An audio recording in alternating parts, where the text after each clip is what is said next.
আসসালামু আলাইকুম বন্ধুরা, আমি আপনাদেরকে আজকে দেখাবো স্পাইসি মটন বোনা কারি।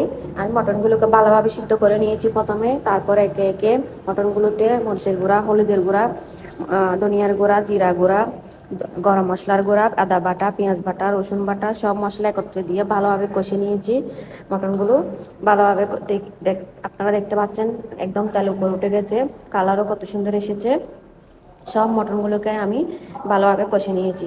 আপনারা আগে দেখতে পেয়েছেন আমি আরেকটি পাত্রে পেঁয়াজ কুচি এবং আস্ত রসুন লাল লাল করে ভেজে নিয়েছি। এখন মটনের উপর দিয়ে দিব সেগুলো।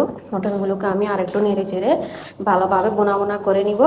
আমার রেডি হয়ে গেছে আমার স্পাইসি মটন বোনা কারি।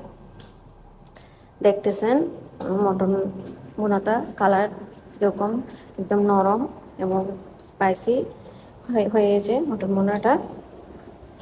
আমি এভাবেই রান্না করি। দেখেন দেখতে কেমন হয়েছে। আপনাদের ভালো লাগলে লাইক কমেন্ট শেয়ার করে দিবেন। নতুন নতুন রেসিপি পেতে আমাকে হেল্প করবেন।